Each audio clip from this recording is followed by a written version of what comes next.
Hello, how are you doing? Welcome along to FTUK's weekly catch-up live stream. Hope everything is good with you and your week has gone well in the markets, and a very happy Halloween to you all. It's the 31st of October 2025 and it feels like it's been Halloween week. We've done so much around Halloween at FTUK this week, and thank you to everybody that sent in stories. We've had hundreds and hundreds of people actually decided to fill the form in and write in. Some funny, some really good. But we've picked 3 winners. The team has spent the last 3 days reading and assessing them. And some of them were.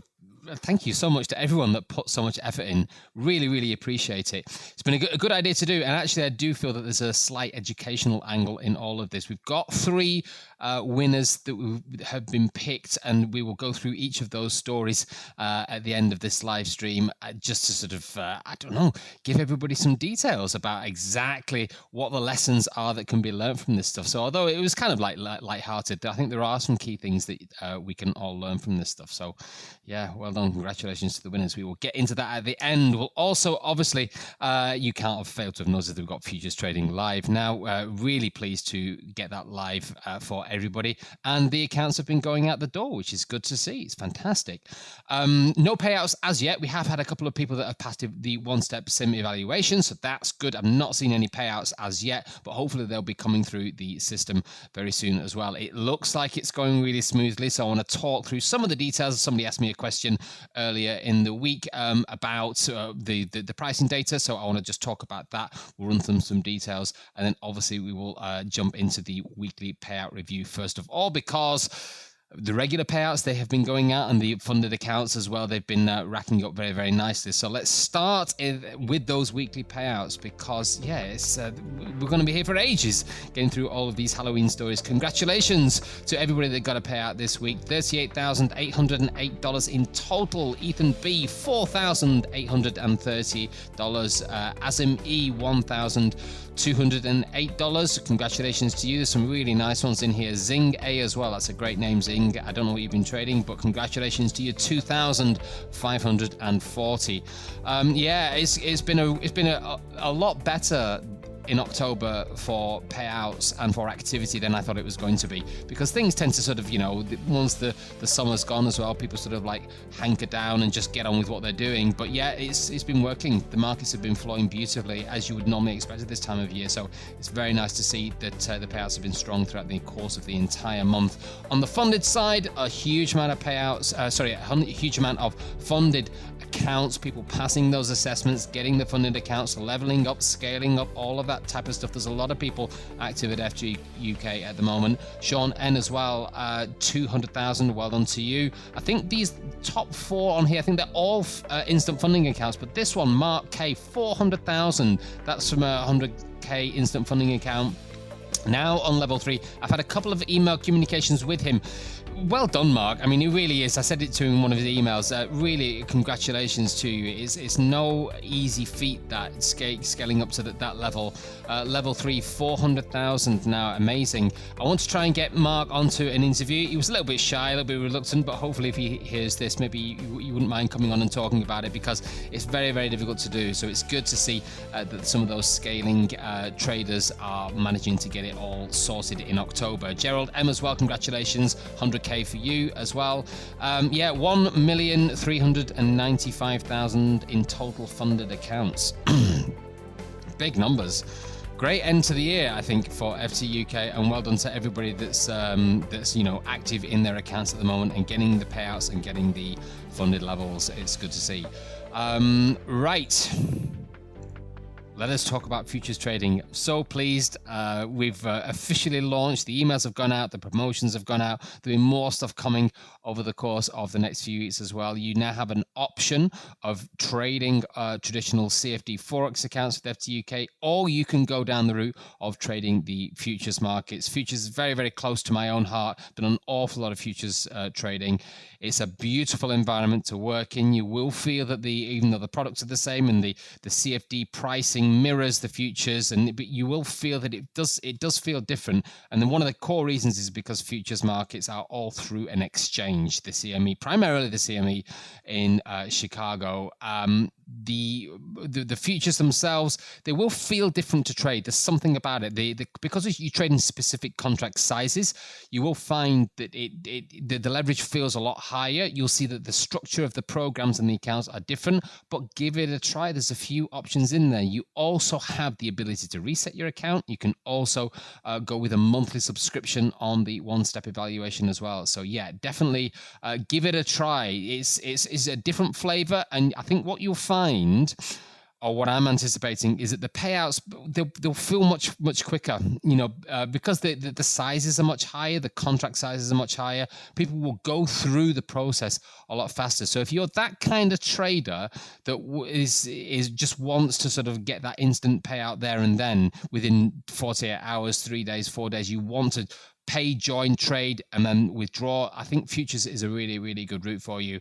We're going to put together a lot of content over the next sort of like 2 months, 3 months, around the subject of futures. So I just wanted to start by putting some information out online, and we've done that this week, some very, very basic things, because futures is a big subject. So we'll start with this went out online this week. What are futures? What is futures trading? Well, futures trading involves two parties agreeing to buy or sell an asset at a fixed price on a future date based on anticipated prices. It is a form of derivatives trading where the value comes from an underlying asset like oil, gold, or a stock index. A futures contract is a standardized legal agreement to buy or sell a specific quantity at a preset price at a future date. These contracts are derivatives, and their value is derived from commodities or financial assets, and the price is predetermined. And what that means essentially is that we are agreeing to purchase an underlying asset at a specific point in the future at a price that we agree today. And you're also, because it's regulated, you're also agreeing a certain grade of that underlying commodity. You can't just grow any wheat in the ground and just send it over. It has to be a certain type, it has to be a certain quality, has to meet a certain standard and a particular quantity as well. And it's that standardization, that regulation that sits around the underlying asset that really gives the futures market the integrity that it has, because you can rely on it. That's the key thing. And if you ever get confused about what's going on here, always go back to base principles. Always go back to the understanding that there is an underlying commodity. And as traders, we are not interested in taking ownership of the bushel of wheat or the barrel of oil or the bar of gold. Neither are we interested in supplying it as well. What we are interested is speculating on a change of price over time. And that is essentially where the trading element sits. But always remember that at the heart of it, there is an underlying commodity. Once you think that, you can always ensure that you're going to feel that you're on the right side of it. Now, what can you trade? Well, you won't find that there's a great deal of difference in what you can trade on the CFD side versus what you can trade on the futures side. It's named differently now, and you will get used to that naming convention. And the order types that you use are relatively similar. So you can see here the assets that you've got. You've got your interest rates, your index, your stock index futures, your commodities, your currency futures as well, which is essentially the same as Euro USD or the pound against the dollar or whatever. Your order types are largely going to be the same, but there are some specific differences as well. So you're going to get a stop loss order. You can have a stop limit order as well, and also regular normal limit orders as well. So all of that kind of thing, there's no difference there. You will find that there are one or two differences in order types. Something that cropped up this week, which I think is important to note, is that you can, in futures trading, use something called a MIT order, which stands for market if touched. And it's not going to be specific to prop traders for futures markets, because our orders are not actually running through the exchange. And that's a very important point. And it will be the same for every single prop firm as well. We are not putting the orders through the exchange. We are only sort of, sitting on top of the exchange data and using the same structure, which is absolutely fine. That's the way it is. But if you are a real futures trader and your order is going through the exchange, then something a MIT order can be relatively useful. So MIT stands for market if touched.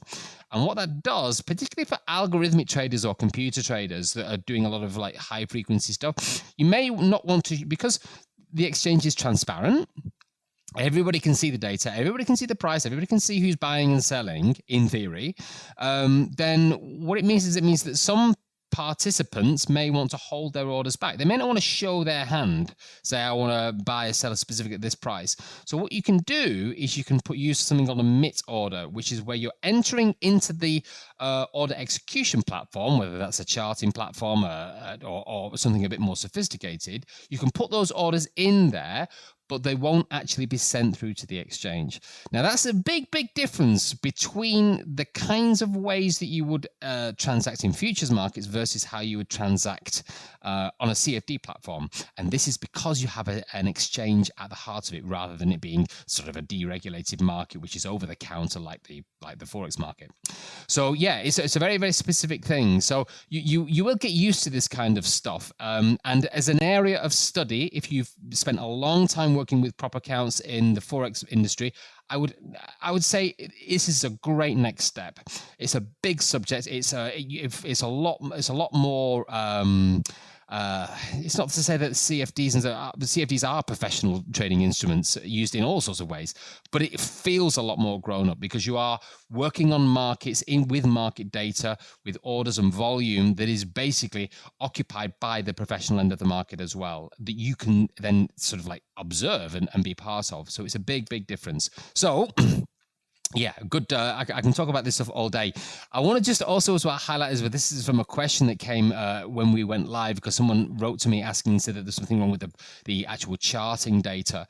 And there isn't anything wrong with the charting data. The charting data is fine. What you've got to understand is the nature of how these contracts work. So you'll see that all of the instruments are labeled in a very specific way. What you can see on the screen here is you can see ESZ25. Well, ES is the S&P 500, yeah? So in CFD terms, we would label that as being, I don't know, something like US 500. Depends on how the platform has decided to label the instrument. But it's essentially the same thing. But these are the futures contracts based on that. That's the E-mini S&P 500. The Z, that stands for the month. And what you're trading there is you're trading the expiration month. So the contract comes into being at whatever point in time. Some of them last several years. And then when it gets to that point of expiration, that is where it stops trading on or depending on when that's going to cease trading at that point in the month. I think for the S&P 500, that's going to be the third week of the expiration month, and that Z indicates what that month is, and then the 25 is the year. Yeah. So I will show you this on the platform. Each of these months has a letter code. You can see it on the screen there. January is F, then February G, March H, April J, on and on. And the December month at the moment, the expiration for some of these really big heavyweight contracts, where most people gather, is December. So you'll see that on the platform. Everything will be labeled as a Z, because, well, not everything, because oil does expire every single month, and a lot of people still participate in it very heavily on each month. But certainly for some of the contracts like the S&P 500 or the currency contracts, every quarter, every sort of third month, that's where the majority of people gather. So it's the big emphasis around those months, and December is one of those months, which is why that Z is there on the screen. So now let's have a look at the platform itself. When you see there, you'll see, so we'll use the S&P 500 as the example, and you can see it's in here, ESZ25. Now, if you look on a daily time frame here, this is a daily time frame, you can see how much volume there is. And the volume is really right at this front end from sort of September onwards. And that shows you that back then, before September, we were trading the September contracts. That was where most of the participants were. And that was the U contract. So that would have said ESU25. But of course, that's expired. And at that point of expiration, everybody flips over and starts trading the December contract. So you can see that surge in activity. And that is where you get the integrity in the volume. You can see it down here. It's a real thing. Now, you don't necessarily need to worry about this on a day-to-day basis, because what the platforms do, which is super clever, rather than give you these individual contracts to trade, it will trade you on those contracts, but it ties all the data together for you. So what we do is we tend to trade products called continuous futures contracts. And if you've got a trading view, you'll see that. You'll see the labeling. If you start looking, researching the futures contracts, you'll see it'll say continuous futures. That is what that is referring to. But you can still have a look at the individual month contracts in isolation if you choose to do so. So if I look at this S&P 500, if I go down to a one hour time frame, you can see as we go day to day as the US session opens, you've got a lot of integrity in the volume there, a lot of activity in those volume prints as we go from day to day. Same with the candles, there's your structure. And then the CFD market will basically comprise its price and its candles from how this is basically working in the futures market. So there, it looks like a regular chart. However, if you go to one of the other contracts, let's say we go to one of the future ones, you'll see that there's no data there. So let's just drill into this a little bit. You can see at the top of the platform, it says ESXCME, right? So if I just type in ES there instead, now, if I go to futures, there, look at that. Look at this big, long list here. And you can see all of the expiration months for each of these individual contracts. Now, there's no in-betweens there. That's like I said before, because for a product like the S&P 500, the emphasis is on every quarter. People don't tend to bother with the January and February contracts. We just gravitate towards March as soon as December is expired. Not every product is like that, but certainly something like the S&P 500 definitely is. So you can see here that we've got all of these different expirations. So if we were to go deep into the future, so if we went a year from now, so this is the December contract for 2025. Let's go to, look, you can get December contracts for 2027. In fact, actually, before we get there, let me just show you one thing very, very specifically. If we look specifically at the that contract there, you'll see, if I go to a daily time frame, this is what somebody wrote in to ask me a question. They said, there's something wrong with my charts. Can you see? What's wrong with this? What's wrong with the candles on the charts here on the historic data? And I wrote back and said, well, no, there's nothing wrong with the charts. What you're seeing the life cycle of the contract itself. And the reason is because the December contract for 2025 in February 2024 was nothing. There was hardly anybody trading that market. So this is the difference. And then slowly over time, as the market as we come towards the future, you'll see that the activity starts to pick up. So this is the key point that you can see within each of these contracts. If you go now into the future, we've already seen what the S&P 500 looks like today. If you go into the December contract there for 2027, it's exactly the same. So how much trading has there been? Nothing. There's basically been nothing there. In fact, there's no data at all, no trading whatsoever. Let's go back to let's try 2026, see what that looks like. So December 2026, yeah. So there's a tiny little bit of activity on the December contract for next year on the S&P 500. Let's just go to a daily. No, there's virtually nothing. There's a tiny bit there. Let me just bring it there. You can see it there. So it's got that kind of like ghost-like looking quality. And then slowly, as we move into next year, you'll see that this December contract for next year will start to pick up activity. Yeah. Once you get used to this, it makes a lot of sense. And you'll start to see the big difference between trading futures and then also trading CFDs. But you don't need to worry about it. It's all done automatically for you. But that's the explanation behind it. So you've got to understand that these are real markets with real underlying products behind it. And it's obviously the same for things like oil and gold and wheat and stuff. But yeah, that is the reasoning behind it. So yeah, that is ES, and that is the futures contract for that. Let me just bring that back up to there. And there you can see that's the continuous futures contract there, ES colon XCME, and that just joins everything together. So obviously you're intraday trading at FTUK, so you don't need to worry about it. Everything is all tied together, but that is the reason why it's all done like it is.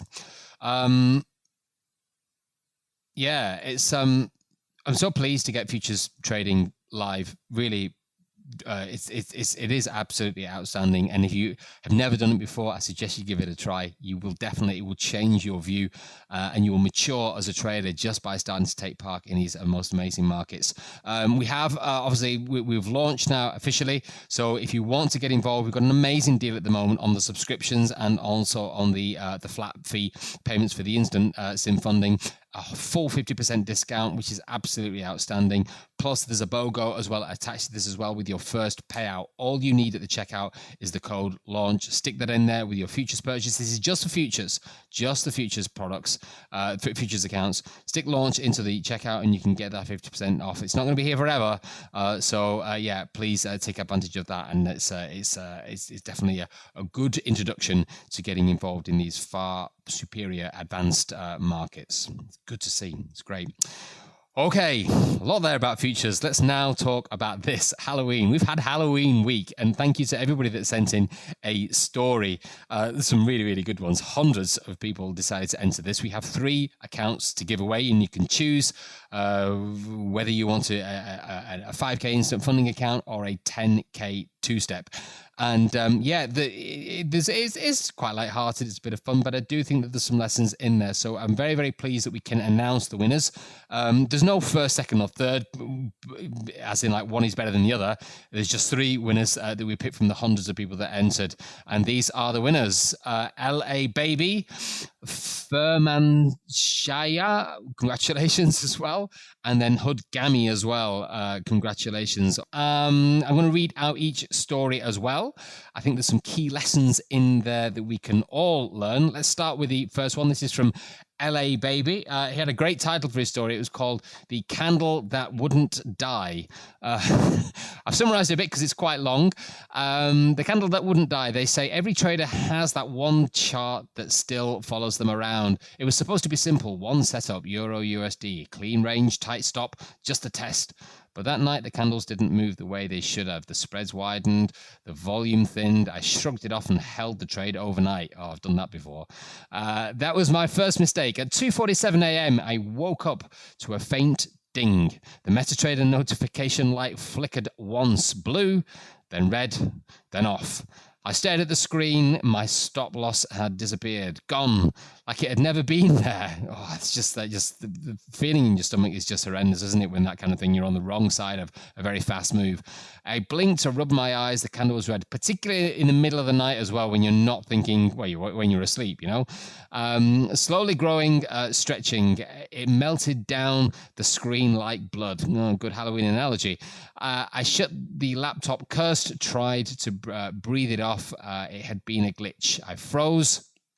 The price kept falling. Every pip, another heartbeat. The next morning, my account balance had dropped to exactly $6.66. I deleted the app, reinstalled it, but no matter what I did, the same candle came back. It appeared once during the US elections, once when Trump returned to the headlines, and again when the news broke of another war starting overseas, and every time that single red candle returned, just waiting for me to open the app. But traders always come back, right? We always tell ourselves this time will be different. Last week, I opened a new trading account under a fake name, clean start, no history, no baggage. And when I clicked new chart, the screen flickered once, then twice, and then again. The same candle, the same pair, and the same slow, steady fall. Only this time the price wasn't labeled U/debt anymore. It said Sol USD, and right below it, margin call pending. Yeah, interesting end to that story. It's a good lesson for everyone, that kind of thing. I think what it highlights as well, it's a nice tie-in with Halloween, obviously. Super good tie-in with Halloween. But I think what it tends to highlight is that what you've got to do is you've got to understand that when you engage in markets, you can use a stop loss, but a stop loss is a market order. And a market order, and this confuses a lot of people, a market order is really about understanding that you are willing to put time as being the important factor rather than price. It's massively, massively important. It's overlooked.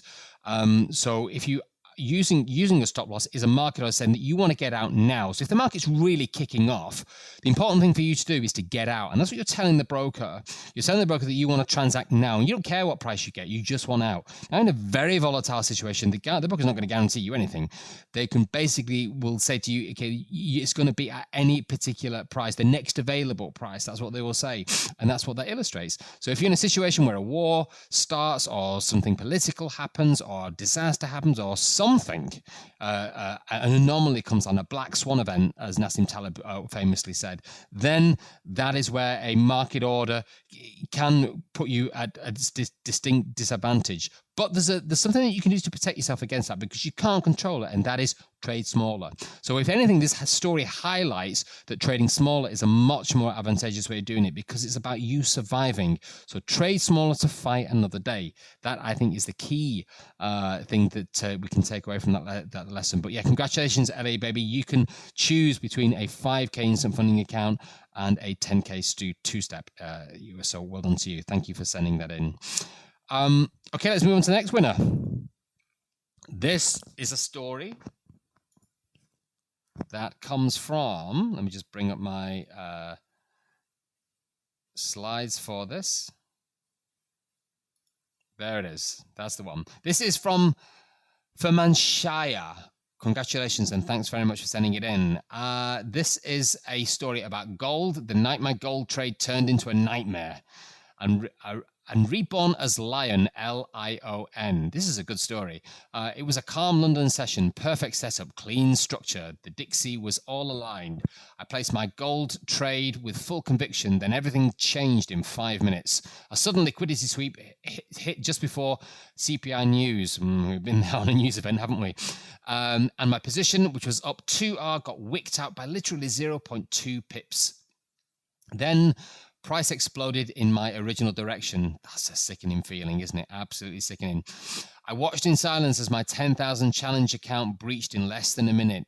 My heartbeat synced with every candle. My palms cold, my confidence gone. For days I didn't trade. I stared at the chart, questioning every decision, every click, every setup. But then I realized something. I wasn't trading the market. I was trading my emotions. So I rebuilt everything from zero.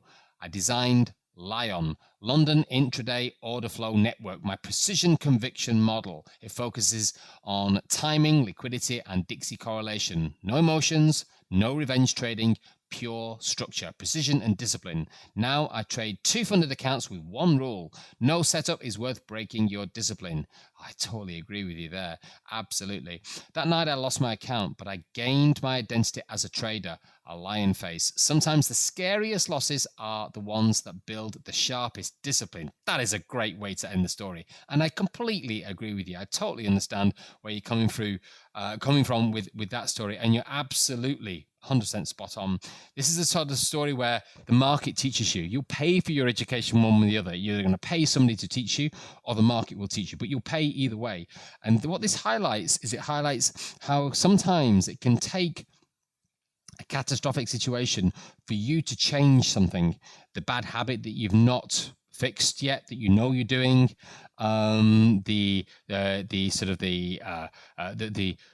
the looseness in your strategy that you know that you need to tighten up. And clearly what this gentleman done here is he said, okay, right, I need to make a change here. So it doesn't necessarily going to change your strategy, it does tighten up your discipline. And this is what this highlights precisely. The lion thing, I love that kind of thing. And I'm a big believer of these kinds of things can help you mentally keep on track. I did something similar to this. I called it the LPO system. And it's something that I did for myself. And it worked. And what it was basically designed was to basically stop me from intervening in the trade once I'd put the decision in the market. So it stood for losing progress on a trade. And I would use a market structure once I was in the market to basically not make a decision unless a structural break happened. So I was then leaning on the market to take away from the emotional aspect of trading. It's exactly what this gentleman has done. And I absolutely salute you. The right decision. That will help you progress as a trader. So again, it's another example of how doing this kind of thing can really, you can turn your worst losses into an advantage at some point in the future. It's something that we can all do. So thanks for sending that in. Really good. And congratulations. You too as well get to choose from a 5K instant funding account or a two-step. And finally, let's have a look at the last one. Find my slides again. This story is from Hoodgammy. Congratulations and thanks for sending it in. It starts true Halloween style in the middle of the night. It's 3:13 a.m. I'm alone. The city outside is nothing but orange haze through half-closed curtains. My laptop hums like a trapped insect, fans whirring. That's a great line, isn't it? Trapped insect, fans whirring, trading platform, clock ticking. The heartbeat of the market never sleeps. I tell myself one more trade, just one. Yeah, I've been there as well. I feel sharp tonight, confident and dangerous. I bumped the leverage up just to make it more exciting. That's showing off emotion, isn't it? The candle flickers green, profit climbs. I grin. I've got it this time. The ladder freezes. I whisper of lag, latency spike. My screen flashes red. Orders blink out. Partial fills, reversals. Then nothing. My stop loss refuses to trigger. I slam close position. Order rejected. The words hit harder than a punch. Goodness me, that is a very difficult situation to be in. The balance bleeds. I grab my phone. Margin calls, notifications pouring in like rain. The broker's disconnected. My available margin is 4, 3, 2, 0. I call support. A robotic voice tells me, please remain on the line. I scream into the receiver, but it's like shouting into the sea. The market reopens for a second. My order finally executes far below my stop loss. Negative balance. Oh, that's the worst. That's the absolute worst if your balance is negative. By the morning time, I'm still awake, staring at the cold reflection in my dark screen. My own eyes look hollow and drained. News anchors talk about a flash crash, algorithmic error, broker failure, but none of it mentions me. And that's all about the flash crash, which was, I think it was in 2010, 2011, something like that. Yeah, great story. Thank you very much. And again, it illustrates a very, very key element, and that is that these black swan events, they do happen. And they catch everybody off guard. I mean, things like the flash crash and stuff, and other famous ones in the last, or in my career, when I've been doing it, was the Swiss franc when they pegged that to the euro, and then unpegged it again. I mean, that just put businesses out of, brokerages out of business. I mean, literally, the most evil market moves you could ever imagine. And for some people, they make money, and for some people, they're just slammed out there and then. And if you end up in a situation where you've got a negative balance, that can be hard to handle. I think the key point of this story is to always make sure that you, if you are protecting, you are very active with several accounts, is you can hedge your correlations. That can be a good thing to do sometimes, depending on how you're trading. If you do want to guard against these kinds of events, because if one market is going to slam you in one direction, you want another position to take you in the other direction. So you're never completely all in on the dollar or all in on a particular commodity or gold or whatever, in case something like this happens, particularly if you're trading a lot with leverage, but always as well, as you said with the other story as well, dial it down, live to fight another day. If you can survive those kinds of events, then you've already won, really, because you survive that kind of thing, and it really helps you out along the way. So yeah, congratulations, Hoodgammy. Amazing story and a valuable lesson for everybody to learn. You get to choose as well from a 5K instant funding account or a two-step. The support team will be in touch with all of you. And thank you to everybody that entered that giveaway. A lot of fun. We should do some more of that type of stuff in the new year as well, or maybe for Christmas, something like that, because it's good education as well. It is good education. I'm sure we'll get that all printed out in emails or posted on the website somewhere on the socials there. You can have a good read if you want to. But yeah, if you are still looking to get an account over the course of the weekend and you're not going to go down the futures route, then you can still do that. We've got a great Halloween offer that's going to run to the end of Sunday, 35% off all of your accounts. That's got level 7 included in it as well. And we've never done this before. That's an increased 3% drawdown on instant funding on level 1. So we've never done that before. That's fantastic. An amazing deal, 35% off. Plus you get the news trading add-on. If non-farm payrolls materializes next week, that will be super cool on your challenge accounts, and it will be very, very useful indeed. Trick 35 is the code that you need at the checkout. Wow. There was a lot in there. There was a lot in that one. Yeah, so thank you very much to everybody that entered the Halloween special. It was super cool, and I really appreciate you taking the time. It's good education and good lessons for all of us. That's everything that we've got for now. Thank you very much for joining in. We'll be back next Friday. Hopefully non-farm payrolls is a little bit closer, but I appreciate your time, and yeah, have a great week in the markets ahead, and we'll see you all next Friday.